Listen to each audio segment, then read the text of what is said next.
Jadi konsepnya di Islam itu tidak ada yang namanya rezeki itu dikejar sebetulnya. Karena sesungguhnya rezeki itu udah Allah berikan di muka bumi ini lengkap. Tinggal kita jemput aja nih. Maka untuk menjemput itu butuh yang namanya ikhtiar.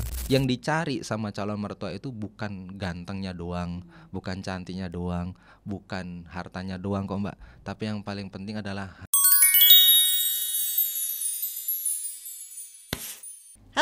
Halo Sobat KGJ semuanya. Assalamualaikum warahmatullahi wabarakatuh. Balik lagi bersama dengan saya Latifah Nur Muslimah, pastinya di podcast KGJ, podcastnya Kota Gede Jawa Leri. Nah, kabar baik hari ini sehat-sehat semua ya. Yang belum dapat pasangan semoga segera dipertemukan dengan pasangan terbaik. Yang hari ini baru memulai aja kegiatan atau aktivitasnya juga semoga dilancarin semuanya. Dan yang belum dapat kabar baik hari ini semoga dapat kabar baik, bahkan dapat rezeki berlimpah. Wis, amin. Pengen juga ya didoain kayak gitu kayaknya. Oke, di edisi kali ini kita bakal ngobrolin hal-hal yang menarik yang kadang suka bikin kita khawatir, tapi ternyata juga bisa jadi penguat kita loh. Apa sih? Nah, ini apalagi bagi teman-teman Sobat KGJ semuanya yang sudah OTW mempersiapkan segalanya untuk pernikahan gitu ya, udah dapet calonnya tapi kadang juga masih ada rasa was-was, deg-degan. Karena apa? Karena ngerasa nih kayaknya belum mapan nih gitu ya. Ada gak sih rezekinya sebelum menikah dan ketika nanti udah nikah tuh gimana sih rezekinya? Apakah bakalan seret, apakah bakalan lancar juga gitu, apa gimana? Aduh, itu kayaknya memang masih rahasia Allah deh. Tapi lagi-lagi harus Tifa kenalin dulu karena sudah hadir di sini Ustadz kita bersama. Siapa lagi kalau bukan Ustadz Widodo. Assalamualaikum Ustadz. Waalaikumsalam warahmatullahi Mbak Tifa. Jadi gimana kabarnya hari ini Tats? Alhamdulillah luar biasa, Allahu Akbar. Allahu Akbar, Masya Allah. Ini hari ini lagi diculik ke sini lagi ya, ke studio ya. Jadi insya Allah aman di mana? Pondok Quran RJI. Riyadul Jannah Indonesia atau RJI. Masya Allah. Oke, Tats, ini loh, ini salah satu bahasan gimana? Biasanya bikin orang suka maju mundur buat nikah nih ya, soal rezeki. Ya kan, karena banyak juga loh. Bahkan aku pun dulu pada saat ini pakai aku nggak apa-apa ya? Nggak apa-apa, santai. Nah, pada saat dulu mau nikah tuh juga mikir-mikir gitu. Ini kayaknya duitnya cuma ada segini. Kalau mau nikah tahun depan cukup nggak ya persiapannya? Karena biasanya menjelang hari H itu kan perintilannya mulai banyak. Betul. Request sana sini, request dari dua keluarga. Belum lagi kita pengen ini itu yang harapannya sekali nikah tuh bisa memfasilitasi semuanya gitu. Tapi kan lagi-lagi mikirnya juga nikah ini urusan yang panjang, ibadah yang panjang. Betul. Yang disiapin rezekinya sebenarnya bukan cuma pas sebelum nikah atau pas persiapan pernikahan, tapi after that gitu kan ya Tats ya. Betul. Nah, sebenarnya makna rezekinya itu dalam Islam ya, rezeki sebelum nikah dan rezeki ketika sudah nikah tuh yang kayak gimana sih Tats? Monggo. Wah, ini asik ini ya. Asik dong. Ini segmen kedua ya insyaallah. Kalau kemarin itu kita bahas tentang nikah. Benar. Apa yang harus disiapin, nah diantaranya adalah rezeki. Nah hari ini kita insyaallah kayak lebih ke spesifikin ya, rezeki itu kayak gimana gitu ya. Nah, kalau tadi Mbak Tifa tanya apa sih arti atau makna hakikat ya, esensi lebih dalam itu ya. Esensi dari sebuah rezeki. Nah, yang namanya rezeki kita bisa ngerujuk secara bahasa ya. Jadi kalau kita lihat bahasa Indonesia itu banyak banget ngadopsi dari bahasa Arab Mbak Tifa. Di antaranya lafadz rezeki gitu kan. Sebenarnya dari bahasa Arab itu rizqun. Nah, jadi secara bahasa rizqun itu adalah pemberian. Betul. Yang otomatis itu datangnya dari eksternal Mbak, bukan dari dalam diri kita sendiri. Yang artinya kalau udah pemberian otomatis akan diterima oleh yang diberi gitu kan ya. Jadi kita sebagai orang yang menerima ya menerima apa yang diberikan oleh pemberi. Dalam hal ini konteks pemberi adalah Allah Subhanahu wa taala. Jadi secara istilah rezeki itu adalah segala pemberian Allah kepada makhluknya. Nah, inilah yang perlu kita akan dalami nanti. Sebenarnya semua pemberian Allah itu apakah bisa disebut dengan rezeki yang akan bisa kita dapetin walaupun belum menikah atau mungkin setelah menikah, itu penting banget nanti kita akan bahas. Gitu. Rezeki pemberian ya. Buat aku yang orang awam itu taunya rezeki tuh ya udah duit lah ya. Apa sih yang identik ya? Duit ya, kerjaan, tiba-tiba dapat surprise, dapat hadiah, gift segala macam. Tapi sebenarnya kalau rezeki itu apakah memang dalam Islam ada punya berbagai apa ya istilahnya kayak kategori gitu kan? Apakah hanya memang seputaran uang, materi aja atau mungkin sebenarnya memang lebih luas? Ya, kalau dari arti aja itu sebetulnya kalau kita pengen jujur ya. Kalau dari yang diartikan tadi itu bahwa semua pemberian Allah. Nah, kalau kita mau review pagi hari, siang hari sampai malam hari Mbak Tifa, bahkan dari bayi sampai sekarang, otomatis yang namanya pemberian Allah itu meliputi segala hal yang terjadi pada diri kita, gitu loh. Mulai dari pagi, siang sampai dengan malam hari. Nah, pemberian apa aja? Ternyata yang dimaksud rezeki, yang dimaksud Islam adalah bukan hanya perkara uang, bukan hanya perkara gajian, akhir bulan itu tuh, waduh rezeki seret nih, gara-gara akhir bulan gitu kan. Padahal inilah pentingnya kita memahami hakikat atau esensi daripada yang namanya rezeki. Jadi rezeki itu segala pemberian Allah. Nah, bentuknya banyak banget ini Mbak Tifa. Nah, kita review dikit ya. Boleh. Coba bangun tidur, seakan-akan ya kita sedang ngumpulin nyawa. Itu ritual tiap pagi. Iya kan, otomatis dong gitu. Kalau bangun tidur kan secara kesehatan medis itu juga kan disarankan untuk duduk dulu dan seterusnya ya. Betul. Kalau enggak ini juga ya secara kesehatan tuh berbahaya itu berbahaya banget. Kalau langsung beraktivitas. Oke. Jadi kalau kita perhatikan, bangun tidur itu nggak bisa serta-merta langsung berjalan. Tapi yang perlu didalami betul, dicari hikmahnya dari hati yang jujur. Kalau seandainya ini ya, seandainya nih. Apa tuh? Pas bangun tidur. Iya. Itu mata itu nggak autofokus, Mbak.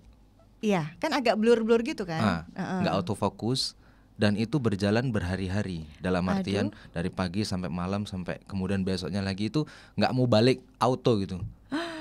Itu bisa dibayangin deh itu. Itu seandainya itu terjadi gitu loh ya. Walaupun saya minus begitu ya, minus dalam arti sampai kacamata, seminus-minusnya tetap ada autofokus lah. Ini kayak kamera-kamera ini kan sebetulnya ada fasilitas autofokus begitu kan. Nah, ini pemberian Allah seperangkat mata yang kemudian begitu indah, fungsinya keren banget. Bangun tidur itu Allah ciptakan, Allah beri yang namanya kemampuan mata untuk autofokus. Allah beri yang namanya kemampuan otak untuk menyederhanakan bagaimana kemudian tubuh untuk bisa persiapan melakukan aktivitas. Bayangin kalau tadi bayangin, wah ini kalau bangun tidur matanya kemudian nggak bisa autofokus, berarti kan rezekinya sudah Allah kurangin.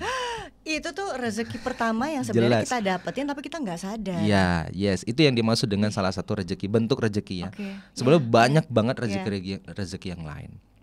Jadi yang namanya rezeki itu nggak cuma perkara yang namanya duit, gitu ya. Duit itu bagian daripada rezeki, contoh daripada rezeki. Jadi bangun tidur, bisa makan, bisa punya keluarga yang harmonis, gitu kan Mbak ya.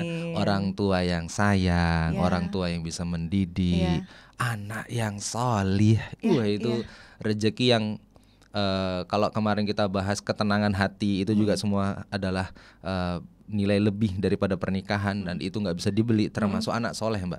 Anak soleh itu nggak bisa dibeli dan itu atas pemberian Allah berdasarkan, nanti kita bahas ya level rezeki itu apa sih gitu ya. Biar kita tahu gitu loh, menempatkan diri untuk menyiapin diri supaya menikah itu nggak ada lagi yang namanya keraguan terhadap rezeki Allah Subhanahu wa taala. Waduh, touch ini baru mulai ya. Tapi jujur aku ngerasa tersentil gitu. Jadi kayak yang aduh selama ini aku udah dikasih badan, alhamdulillah lengkap utuh sama Allah. Tapi kayaknya jarang banget bersyukur. Jadi kayaknya harus bilang makasih dulu mata, makasih banget tangan, organ tubuh semuanya ya sudah membersamai, udah selalu kooperatif dan mensupport semua aktivitasku sejak bangun tidur sampai nanti menutup mata lagi gitu kan. Alhamdulillah masih dikasih umur panjang. Bahkan kalau tadi juga ngelihat ketika kita pagi hari tiba-tiba pun kan biasa ya kalau pagi hari yang dicari HP gitu kan sekarang ya, tahu-tahu bukan suami ya atau istri. Waduh, berat nih. Tahu-tahu baca chat ada kerjaan lah apa itu sebenarnya juga kalau menurut kita, aduh kok pagi-pagi udah ditanyain kerjaan sih, sebenarnya kan itu juga bagian dari rezeki ya. Alhamdulillah masih punya kerjaan. Alhamdulillah masih ada yang nyariin, masih ada yang peduli meskipun atasan gitu. Ya, biasalah itu kan. Tapi itu satu hal yang nanti kita belajar ya. Jadi ada rezeki yang levelnya itu bertingkat-tingkat. Salah satunya nanti adalah rezeki yang disyukuri. Masya Allah. Jadi penting banget sih menurut saya nih, bertahap ya kita bahasnya pelan-pelan ya. Oke, nah aku juga pernah dengar nih Tats, itu kan katanya setiap orang memang sudah tertulis rezekinya masing-masing. Apa di Lauhul Mahfuz. Nah itu. Nah itu ketika setiap orang sudah dijamin rezekinya, secara praktisnya kan kita mikir, oh ya sudah dong, berarti kita tinggal menjalani apa yang ada di dunia. Kita nggak perlu terlalu effort, toh nanti rezeki akan mengikuti kita karena udah ada takarannya, porsinya tiap orang. Iya nggak sih? Nah itu ini apakah satu statement yang akhirnya harus dibenarkan kembali? Kayaknya iya deh. Mau nggak gimana Tats? Ya, jadi gini, Bismillah ya. Kita harus pahami konsep daripada rezeki yang Allah kasih. Jadi ada rezeki level 1 namanya level untuk seluruh makhluk, Mbak. Oke. Itu dibahas dan disampaikan Allah Subhanahu wa taala dalam Quran surah Hud ayat yang ke-6. Jadi Allah sampaikan, a'udzubillahi minasyaitonirrajim, wa ma min dabbatin fil ardi illa 'alallahi rizquha. Jadi yang dimaksud adalah, dan kata Allah tidak ada satu makhluk, bahkan makhluk melata, yang dalam artian di sini kan nggak punya, mohon maaf, tangan, kaki, memang melata begitu ya. Itu pun kata Allah fil ardi, di atas muka bumi ini, illa 'alallahi rizquha. Kecuali Allah sudah takar yang namanya rezekinya. Kan gitu ya. Ingat tadi kita bahas nama rezeki itu pemberian Allah, gitu ya. Nah, ini level 1. Jadi konsep ini yang pertama, level 1 dalam rezeki itu memang semua orang mendapatkan jatah rezeki. Oke. Itu yang pertama. Dan ini baru level 1 banget. Jadi kalau orang yang di level 1 ini baru memahami, aduh udah deh, rezekiku cuma segini, ya udah nggak usah diupayain lagi. Oh, udah relatif pasrah gitu. Ya pasrah bukan pasrah lillah ya. Ya pasrah lillah betul, tapi nanti naik level yang berikutnya. Tapi yang pertama ini mohon maaf, relatif orangnya itu cenderung tidak semangat menghadapi hari. Terlalu nerimo gitu? Nerimo ya, tapi nggak mau berikhtiar gitu loh. Okay. Nah, jadi ini level 1 ya, level dimana dia udah ngerti, udah paham Allah itu ngasih rezeki ke semuanya. Jadi ya nerima apa adanya lah, dengan yang Allah kasih sekarang terima aja, nggak perlu terlalu muluk-muluk. Ah, ini level 1 gitu biasanya ya. Aku dulu ada di situ, nggak tahu sekarang masih nggak ya, jangan deh. Ya, ini level 1 banget gitu. Nah, level yang kedua itu adalah level rezeki yang diikhtiarkan. Nah, ikhtiar itu apa? Ikhtiar itu adalah berupaya memaksimalkan potensi yang Allah kasih untuk yang namanya mengejar atau menjemput rezeki Allah. Jadi konsepnya di Islam itu tidak ada yang namanya rezeki itu dikejar sebetulnya. Karena sesungguhnya rezeki itu udah Allah berikan di muka bumi ini lengkap. Tinggal kita jemput aja nih. Maka untuk menjemput itu butuh yang namanya ikhtiar. Buat kita-kita nih, terutama cowok-cowok nih. Menjemput dan mengejar rezeki itu sama atau beda sebenarnya, Tats? Ya, konsepnya beda dong, Mbak. Oh, beda ya? Beda dong. Kalau ngejar itu dia hanya sifatnya itu untuk memuaskan diri sendiri. Dia punya antusias agar dianya itu punya kepuasan atas apa yang dikerjakannya. Tapi kalau menjemput, dia udah punya keyakinan nih bahwa Allah itu tadi udah netapin rezeki buat dia, tapi dia butuh ikhtiar, butuh effort untuk menjemput rezeki itu. Jadi motifnya beda, dasarnya juga beda. Jadi di Islam itu diajarin kita itu bukan ngejar rezeki, tapi menjemput yang namanya rezeki. Ini level kedua nih, udah mendingan dia. Dia udah punya keyakinan Allah itu kasih rezeki dengan semua dinamika di atas bumi, dan dia meningkatkan yang namanya level ikhtiar. Nah, jadi tidak bisa kok rezeki itu hanya di level 1 tadi gitu ya, pasrah dengan apa yang ada Allah berikan sekarang ini. Ya akhirnya dia nggak akan muncul yang namanya semangat untuk hidup. Tapi yang nomor 2 tadi, dia udah punya yang namanya ghirah bahasanya ya. Dia punya semangat, dia sudah mulai memaksimalkan potensi yang ada di dirinya sendiri. Nah, itu level 2. Masih ada berapa level nih? Ada 5. Oh, 5. Semoga cukup ya waktunya. Saya cepetin. Nah, yang ketiga ada level yang namanya level rezeki yang disyukuri, Mbak. Jadi dia tadi udah yakin kalau Allah itu memberikan rezeki ke dia dengan porsi tertentu, dan dia mengikhtiarkan untuk menjemput rezeki itu. Kalau dia dapat rezekinya, maka dia kemudian bersyukur atas rezeki itu. Dalilnya mana? Quran surah Ibrahim ayat ke-7. Insyaallah semua sudah hafal nih, sahabat-sahabat KGJ itu ya. Apa tuh? Itu yang bunyinya gimana itu, Tas? A'udzubillahi minasyaitonirrajim. Wa idz ta'adzana rabbukum la in syakartum la azidannakum. Nah, jadi disinilah pentingnya kita memahami kembali kepada Quran. Jadi di sana itu lafadznya keren banget tuh. La in, kalaulah kamu, kata Allah, syakartum, bersyukur atas apa yang Allah berikan, la azidannakum. Itu lafadznya keren banget tuh. Lam taukid, ada nun tasydid yang berarti pasti dan benar-benar pasti. Ya, udah dibenerin dan dipastikan lagi gitu. La azidannakum, pasti Allah tambahkan yang namanya rezeki yang sudah Allah berikan itu. Jadi itu udah janjinya Allah gitu, Mbak. Ini level yang ketiga, dia sudah mulai ada rasa syukur atas rezeki yang dijemputnya. Nah, level rezeki yang keempat itu level rezeki yang ditaati. Taat. Jadi dia meyakini bahwa Allah itu memberikan porsi rezeki ke kita. Terus kemudian dia mengikhtiarkan jemput rezeki tadi, dia mensyukuri apa yang diberikan Allah, dan dia mentaati apa yang Allah perintahkan. Kenapa? Karena dia ketemu ayat dalam Quran surah At-Talaq ayat 2 dan 3 itu. Insya Allah ini semua juga hafal nih, yakin saya. Yang mana nih bunyinya? Surah atau ayat 1000 dinar kalau orang bilang. Iya. Apa tuh bunyinya, Mbak? Wah, itu panjang juga sih sebenarnya. Ya betul. Jadi lafadznya itu Allah sampaikan, waman yattaqillaha yaj'al lahu makhraja. Orang yang kemudian bertakwa, taat sama Allah, Allah akan berikan yang namanya jalan keluar. Ya. Wa yarzuqhu, ini keren banget nih. Wa yarzuqhu, dan Allah juga berjanji, lafadznya itu adalah yarzuqhu. Kalau dalam struktur bahasa Arab, yarzuqhu itu artinya fi'il mudhari. Fi'il mudhari itu aktivitas yang akan. Jadi kalau akan terjadi kan sifatnya janji. Nah, disinilah janji Allah, wa yarzuqhu min haitsu la yahtasib. Allah pasti akan memberikan rezeki yang datang yang tidak disangka-sangka, enggak diperhitungkan. Masya Allah ya, ternyata Allah itu tahu kebutuhan aku gitu ya. Itu level yang keempat. Dan yang terakhir adalah level tawakal, Mbak. Tawakal. Ya, jadi kalau orang sudah sampai di level ini, dia sudah paham bahwa Allah sudah memberikan porsi rezeki ke hidup semua makhluknya. Dia butuh mengikhtiarkan menjemput rezeki itu, dia mensyukuri atas rezeki itu, dan dia taat terhadap perintah Allah agar rezekinya tambah berkah. Dan yang paling tinggi adalah level tawakal. Level tawakal adalah level di mana orang itu udah menyerahkan ya seluruh hidupnya itu hanya untuk Allah Subhanahu wa taala, sehingga apapun rezeki yang Allah berikan itu sudah menjadi keyakinan yang ditakdirinya sebuah kebaikan. Sehingga di level yang kelima ini, kalau tadi rezeki yang dikejar atau orang mengupayakan rezeki, tapi kalau level yang tertinggi rezekinya diantar, Mbak. Diantar. Semudah itu. Karena apa? Karena memang dia udah meyakini dengan sepenuh hati tadi. Oh, berarti ya yang namanya rezeki nggak cuma uang.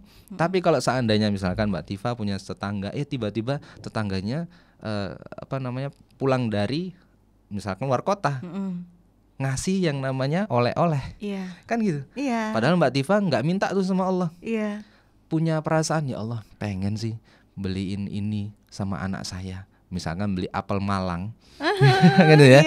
Nah, tapi tetangganya pulang dari Malang tuh, tiba-tiba Allah kirimin, kok bisa ya gitu. Pernah aku tuh touch kayak gitu. Itu relate banget, ya sama kehidupan kita. Karena memang tadi itu, karena saya yakin percaya Mbak Tifa pun udah sampai di level Allah udah netapin rezeki, saya tetap harus berkarya, tapi saya harus taat sama Allah, saya harus syukuri rezeki itu, dan saya harus tawakal, mewakilkan atau menjadikan Allah itu sebagai backing kita pertama. Iya, gitu betul. Oke, kita review dulu ya Tas ya. Oke. Tadi ada 5 level. Panjang Iya, ini biar nggak lupa nih kan. Karena biasa faktor U ya, kadang kalau nggak di review udah lupa lagi. Yes. Jadi yang pertama tadi yang masih dikejar rezeki. Jadi level 1 itu level di mana rezeki baru dipahami untuk seluruh makhluk. Untuk seluruh makhluk, maaf. Oh ya betul ya, itu. Baru level 1 lah. Baru yakinan level 1. Yang kedua tadi yang diikhtiarkan. Ya. Oke. Yang ketiga yang rezeki yang disyukuri. Gitu. Kemudian yang keempat rezeki yang ditaati kepada Allah Subhanahu wa taala, dan yang terakhir rezeki yang kemudian didapatkan dengan tawakal. Oke.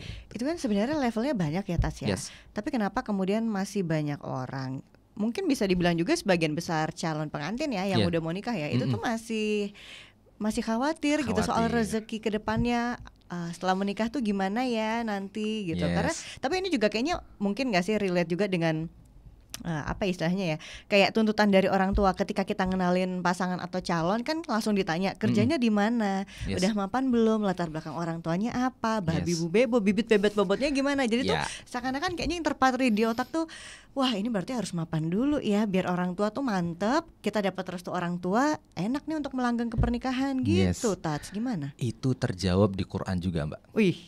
Jadi Islam itu, Allah itu udah tahu bahwa manusia itu bakal mengalami namanya rasa takut. Itu Allah sampaikan dalam Quran surah Al-Baqarah, walanabluwannakum bisyai'im minal khaufi wal ju' wa naqsim minal amwali wal anfusi was samarat.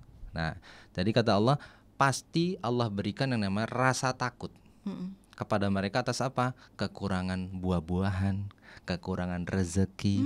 Nah, tapi kata Allah, wabasyiris sabirin. Nah, kabarkanlah gembira kepada orang-orang yang melakukan kesabaran.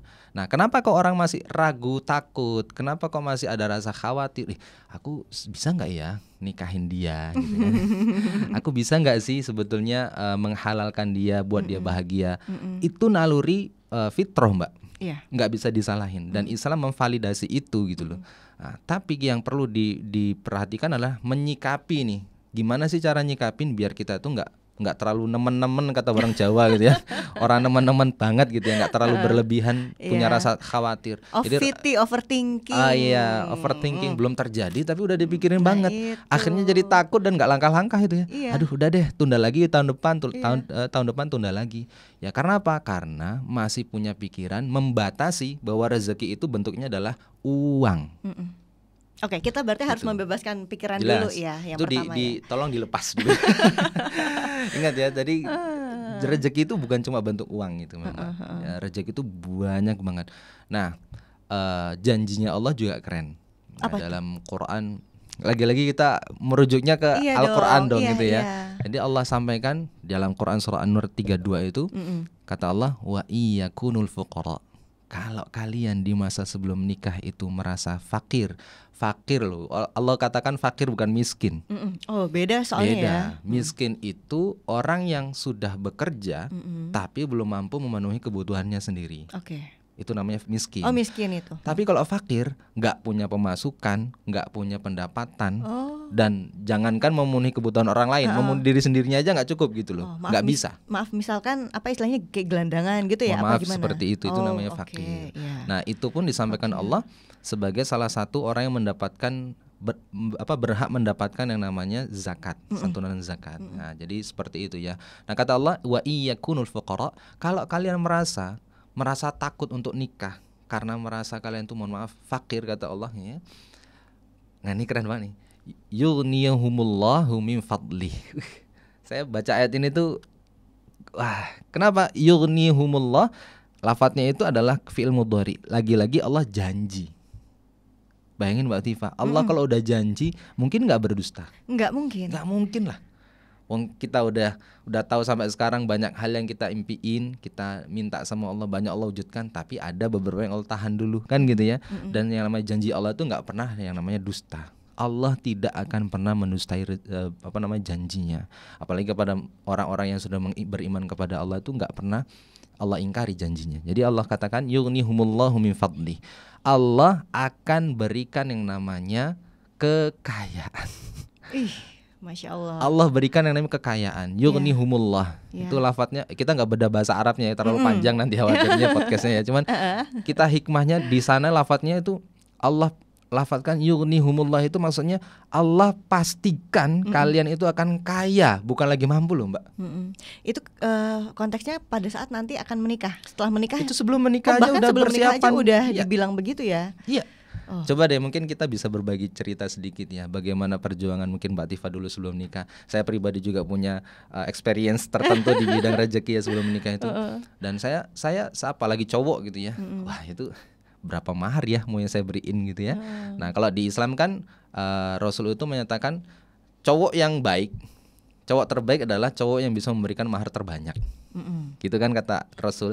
Tetapi kata Rasul wanita terbaik adalah yang kemudian mendapatkan atau meminta mahar yang paling rendah. Iya, tidak memberatkan. Yes. Akan terpikir kan daripada kita. Cuman perlu di note nih ya teman-teman ya, jangan disalah artikan dalil ini nih. Kata Nabi, cewek yang paling bagus tuh maharnya paling dikit loh.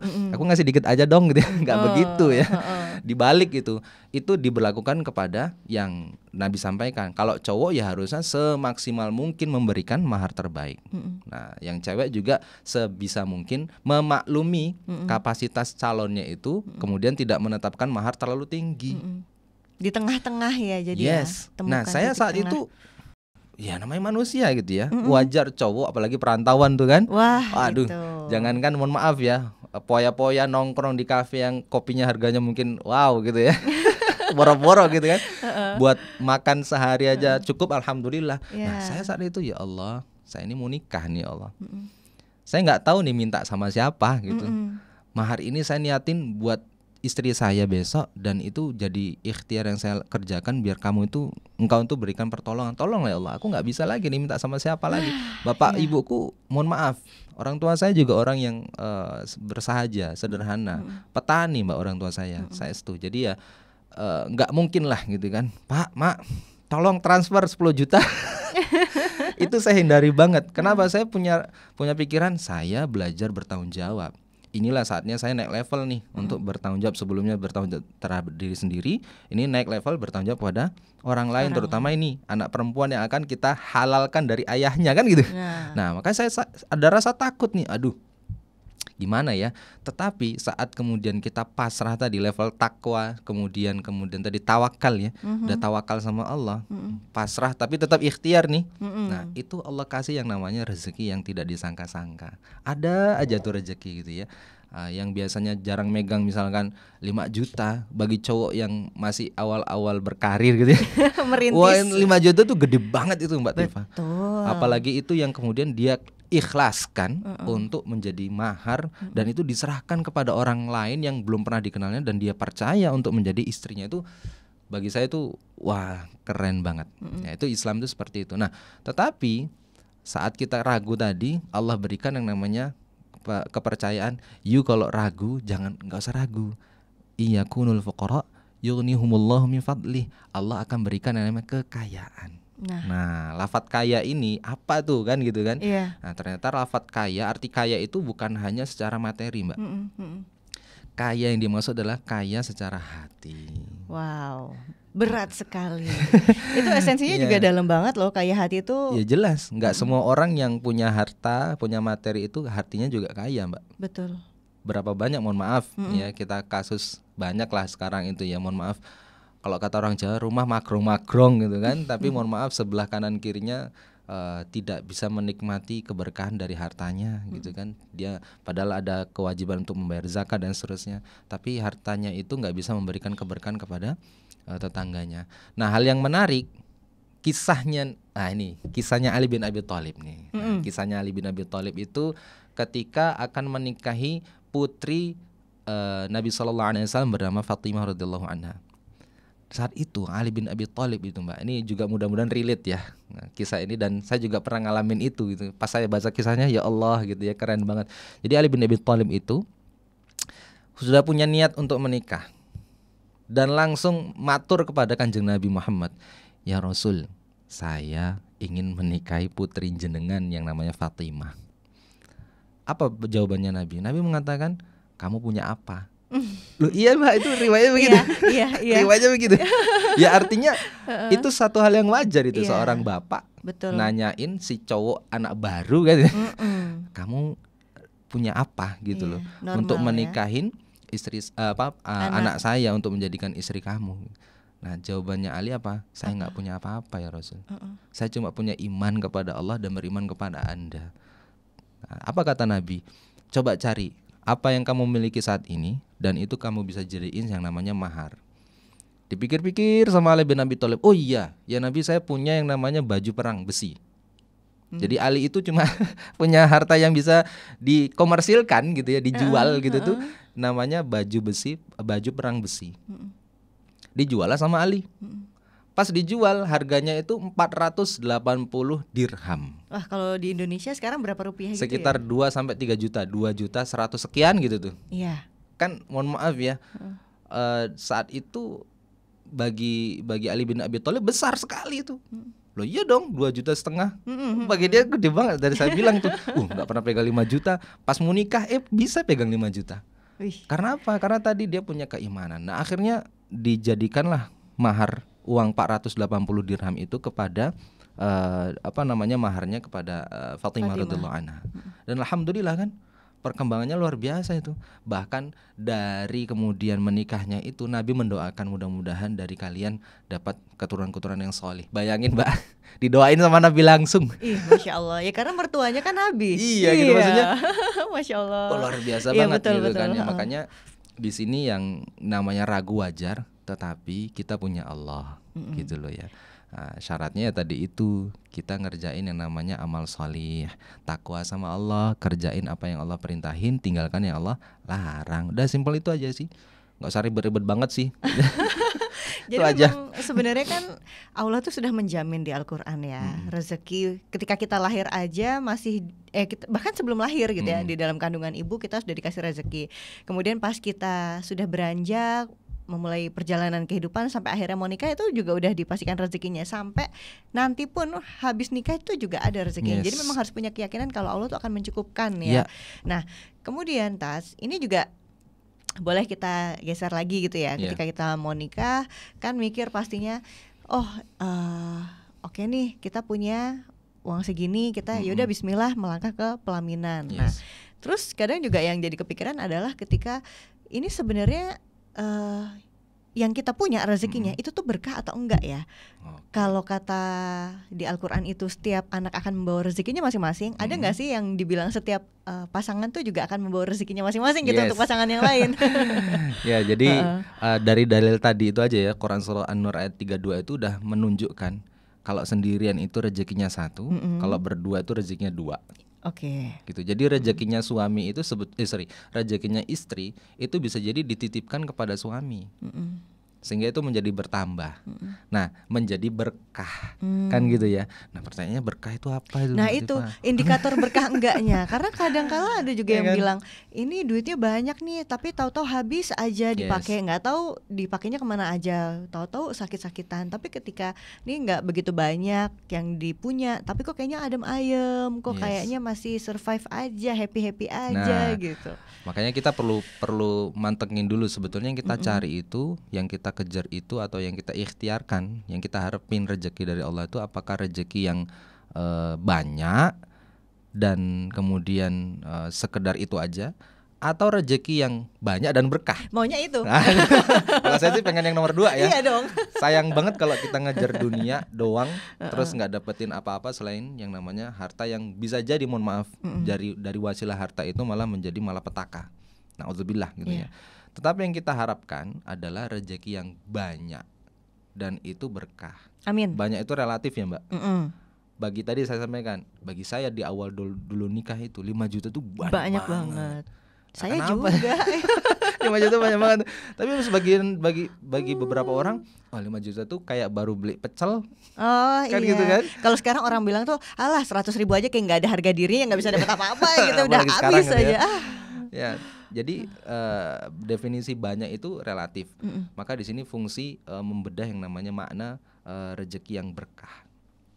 Jadi para ulama itu merumuskan yang namanya berkah itu artinya adalah ziyadatul khair, bertambahnya kebaikan. Ziyadatul khair, bertambahnya kebaikan. Kalau dikasih rezeki sama Allah bentuknya adalah anak saleh, anak gitu ya, lahir yang awalnya mungkin sulit untuk proses persalinan, biaya terbatas ini dan segala macam, di tengah proses persalinan ada saja ujiannya dan segala macamnya.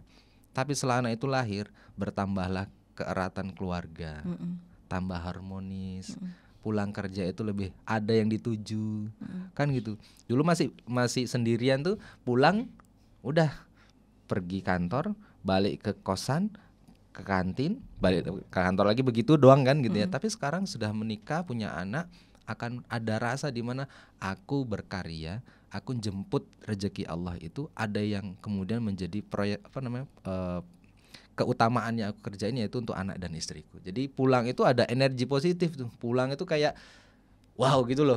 Gimana ya nyebutinnya itu kayak susah juga sih disebutin karena memang ini rahasia di hati cowok tuh nggak banyak omong ya, tapi banyak dialami gitu.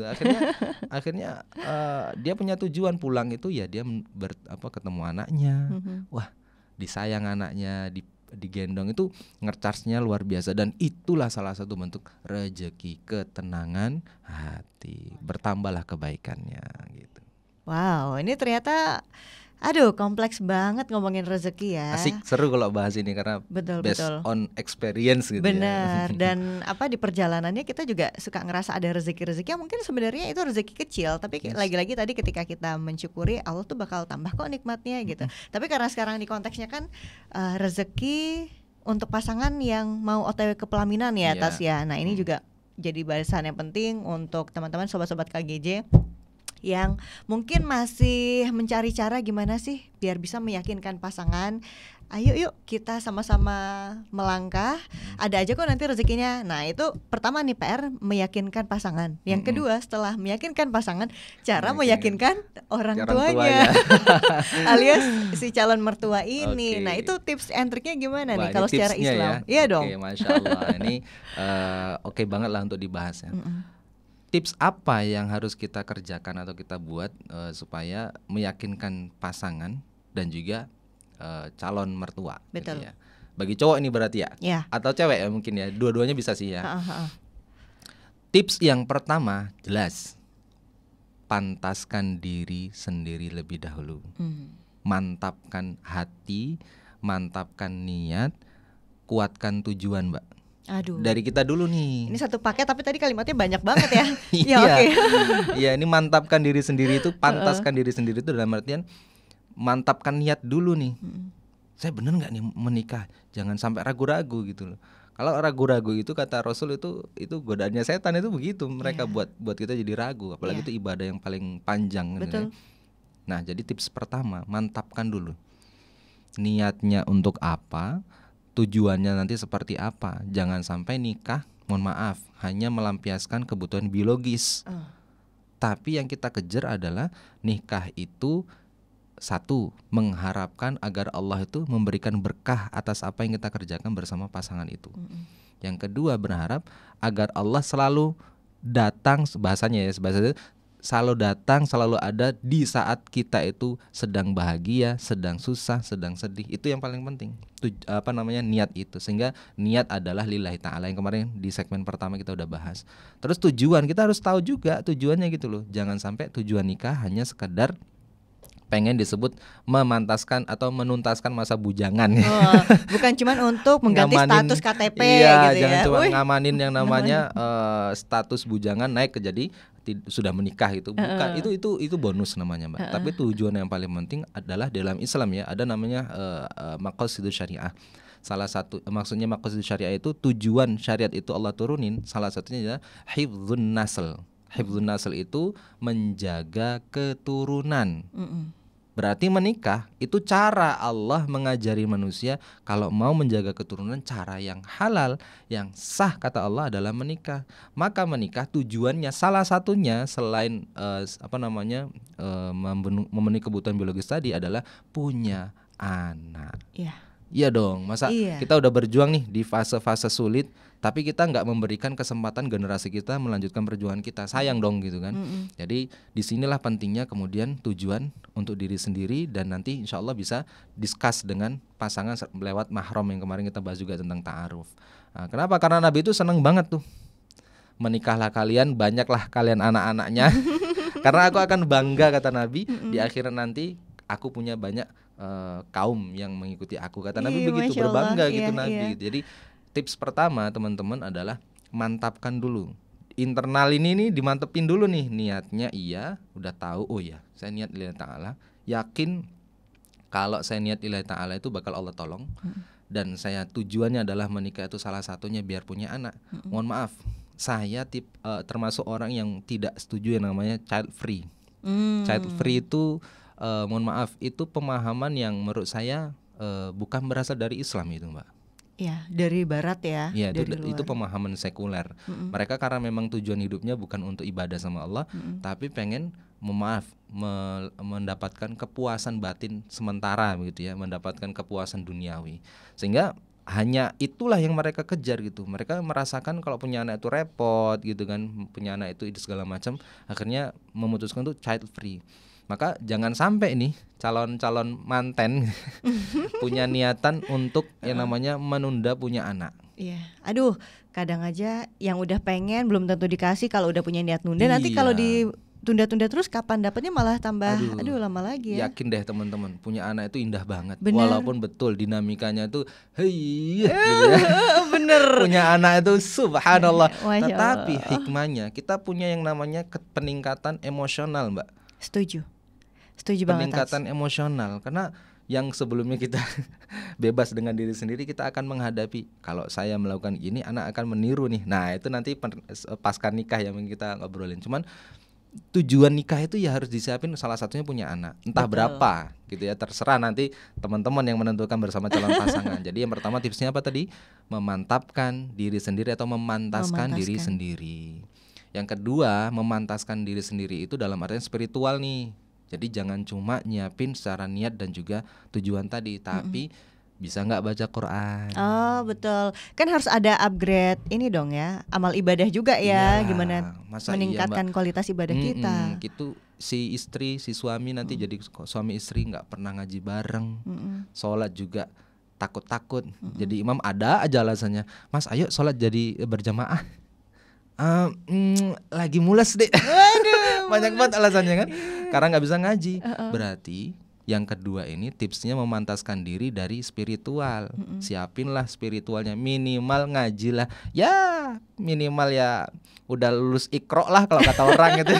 Kalau sekarang ada lagi nih kibar. Selain Iqra sekarang ada metode kibar juga nih, banyak ya. Ada macam-macam tilawati dan seterusnya. Betul.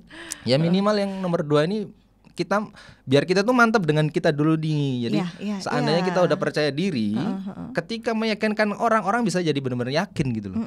Gimana kita meyakinkan orang sedangkan kita aja nggak yakin dengan diri sendiri kan gitu. Betul.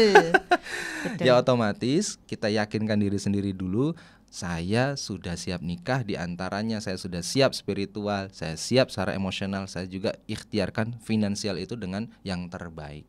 Gitu tips yang pertama ya, internal dulu nih. Nah kalau kemudian sudah mantap, kita punya modal dalam artian modal spiritual, emosional dan juga finansial tadi Mbak, barulah kita datang ke rumah si bapak calon mertua tadi.